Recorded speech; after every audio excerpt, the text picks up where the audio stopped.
So now back with T Mac here for halftime. I'm by myself. My co-host left me flying solo today. Um, it was a great first half by the Tigers right there. I think we left a lot of plays on the board, or a lot of points on the board. The first drive when we got down the field, I felt like that was a big drive getting points. But if we could have come away with a touchdown there, and then the two missed field goals. Uh, those were huge. One of them looked like it was a poor hold. The second one, I think he just missed it. But you watch Coach Kelly right after we missed that second field goal, and looks like he's pretty hot. And I don't know who he was talking to. I think he wanted us to try to get the ball to the right hash if we didn't convert that first down because we must feel more comfortable from the right side kicking those field goals. So, um, but a great first half, explosive play by Aaron Anderson to bust it open. Still, I know everybody's a little frustrated with the running game, but we got to take what they're giving us. And right now, the way Nuss is playing, hopefully he's okay with limping right there at the end of the half. But he is so comfortable back there. You watch him in the pocket. He knows when to get out of the pocket. And what I love, what Nuss has done the most is when he has to escape and get out of the pocket, his eyes are still downfield. One of the things I'm disappointed with, and I was telling Madden before he left, we've had too many drops this first half. You look, it was a tough play, the one to Mason Taylor to the back of the end zone. He dropped it. Lacey's had one or two that have hit his hands, balls that he should catch. I think Chris has had a one or two. But all in all, we had a great first half, and I really like what we're seeing from the Tigers. Our defense and this entire team has gotten better from week one. We lose that USC game, and then we lose Perkins. And I think those two things at the time when both of them happened, the loss and losing Perkins, we were a little upset with both of them. But the way it's shaped this team, the drive it's given us, the freedom it's given us on defense with Blake Baker to not have to scheme around Perkins. It's all we're kind of all coming together. Um, I'm gonna go to Facebook and see Madden. He's chiming in. He wants to ask questions. He's not here. What do we need to do to get Chris Hilton hot? He's got to get back into it. We try to take two shots down the field to Chris Hilton. One of them was just a straight go route, and he was double covered, and one of the defenders bumped into him. The second time down the field, it was a good ball, and you heard Herb Street talk a little bit about he mistimed his jump, but he's going to be there for the big play. We're going to have to get this running game going in the second half so we can eat up some clock. We can limit their possessions. So that big play down the field, we'll come back to it. We just got to catch more balls that hit us in the hands. And I think right now, as far as running the ball, it's hard to see on the TV copy, but my thinking is we're getting tracked down by the backside end. And I don't know if that's a tackle on the backside, if that's a tight end, or if it's just a guy that we're booking. But those guys right now are getting down the line of scrimmage and making plays. David Foote, I see you, man, dressed up as, I don't know if you were Dak Prescott or Tony Romo, or if you were some kind of Dallas softball player, but I see you with them softball pants.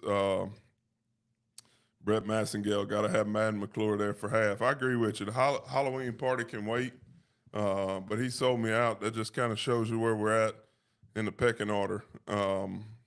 Definitely missing him. Eric Duvall, good first half. The wide receivers dropped and missed.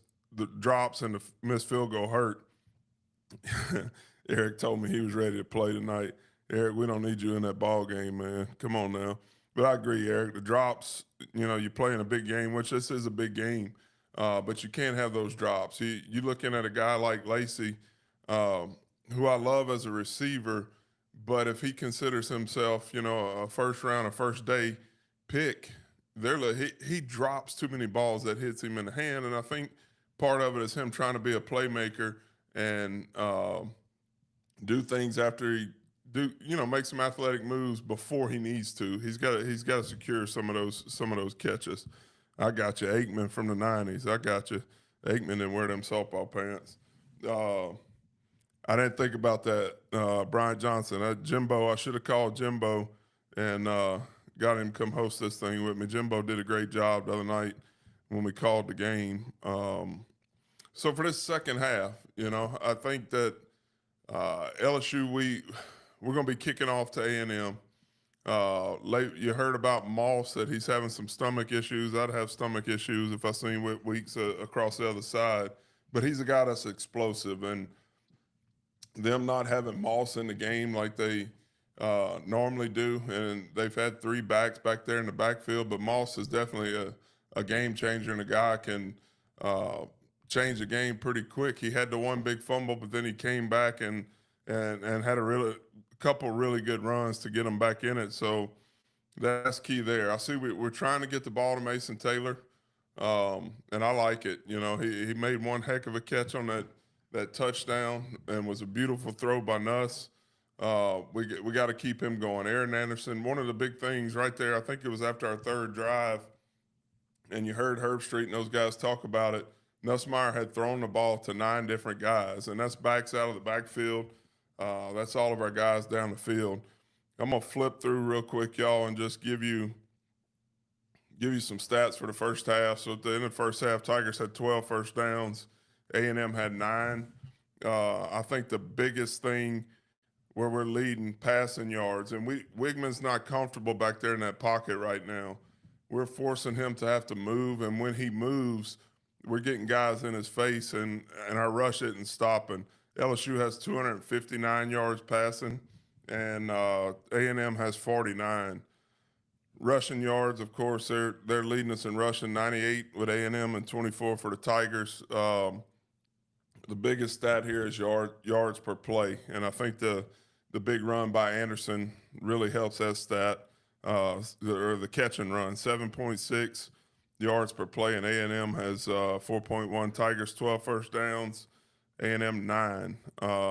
Everything else you look at across the board, other than the one turnover by A&M, is total plays are even. A&M has punted 3 times. We've only punted once. The other big thing, A&M had some huge penalties after plays that would have put them in good situations. They have 5 penalties for 50 yards, and I thought the face mask call on us early in that first half, as a guy was going to the ground, that was a little ticky-tacky, and I think they could have done without calling that one. Time of possession is relatively even. So we just got to go keep doing what we've been doing. We got to get the running game going, and hopefully Nuss is healthy, because he's seeing what they're doing, and he's really comfortable. After that first drive, you could tell he wasn't flustered. It was a 3 and out, but you could tell he was comfortable, and that's why he's been really good all year. Casey McKenzie wants to know, is Madden at the Taylor Swift tonight? No, he's not. He's not at Taylor Swift. He's at a Halloween party. He probably would have went to Taylor Swift if Uncle Moranto would have come through with another ticket for him, though. Eric, you're asking a good question, and I don't know the answer to that. Did LSU recruit Moss? I think I was listening to Charlie and Gordy Rush, I think that's the guy's name, earlier. Moss was on an Estruma team that wasn't very good. He was that was before Coach Sid got there. He's a really talented guy, so I'm not sure if they really saw his true potential. I don't know if LSU recruited him. I'd have to look back and see what other guys were in that class with him, because he's a heck of a back. He's a guy that'll play for a long time at the next level. Brian's asking or commenting, Nuss and Lacey are in a great rhythm together. I agree with you on that. They are. And you saw there was a little mix-up towards the end of that half with Mason Taylor and Nuss on that wheel route. Mason felt like that corner, that safety, was playing in front of him, so he wanted that back shoulder throw. Nuss thought he was a little ahead of him and was going to go for that wheel route, and they just weren't on the same page. But you saw Nuss tap his helmet and say, that was my bad. But, I mean, we're just a few plays. You think about it. It's if you count the 4 points we didn't get on the second drive where we kicked the field goal and then the two misses, that's 10 points. What is it, 17-7 now? It could be 27-7 very easily, but we can't relax because this team, they have the capability to get back in it quick. But I think the one positive thing we've done is we've taken this crowd noise out of this game because if they would have had momentum, they would have kept going. And I really like where we are right now. I'm going to scroll through and see if we got any more comments. No, that's it, y'all. And this is a game we've looked forward to. Everybody's circled. We want to see what this team was going to be made of in an environment like this, with a team that's been pretty hot with A&M. And I've been really happy with the way we've played. Of course, it's not the cleanest, the most perfect game with the missed field goals. We've had a few penalties here and there, a couple false starts, but you look at A&M and they're doing the same thing with their offense in their home environment. When you get to playing in those big games, nerves and everything is just on high. And they have young guys in their offensive line that they're having to roll in. So got to cut down on those penalties. We got to cut down on the drops. And I think we're going to like where we're at the end of this ball game. This team, from the SEC game, the USC game to where we are now, we've gotten better every week. Nuss has gotten better every week. The offensive line has been steady in the pass protection. But our defense, if you think about from game one to where we are now, it's night and day. And I tell you, this defense has been fun to watch. I said it after the USC game that I hadn't, or during the USC game, I hadn't been as excited about defense as this group. And, after that game, I'm like, man, what was I seeing the wrong thing? But now you're starting to see glimpses of what this defense is capable of. Bryant, he's saying this offense has the potential to put up 450 per game easily. I agree with you that Nuss has so many weapons. And, if you sit there and think about it, if you have, when Chris Hilton gets back in sync, you have Daniels, you got Lacey, you got Anderson, you got Taylor. He has so many possibilities. He's got guys out of the backfield. It's hard for a defensive coordinator to come in and say, all right, this is the guy that we need to stop for us to be successful. Well, with LSU right now, you could try to stop Lacey, roll your coverage to him, and then you still got Daniels, you got Hilton and Taylor. And I know I'm missing some guys, but there are so many weapons that we have on offense. And when you have a quarterback with the mind and with the arm that Nuss has, sky's the limit. We just need to keep this thing rolling. We need to stay healthy in the right spots and just get in that playoff, man. Get in the playoff and imagine a playoff game in Tiger Stadium. That'd be a tough one to get to, I'm sure, but I might know a few people that's got some tickets. Moranto and them.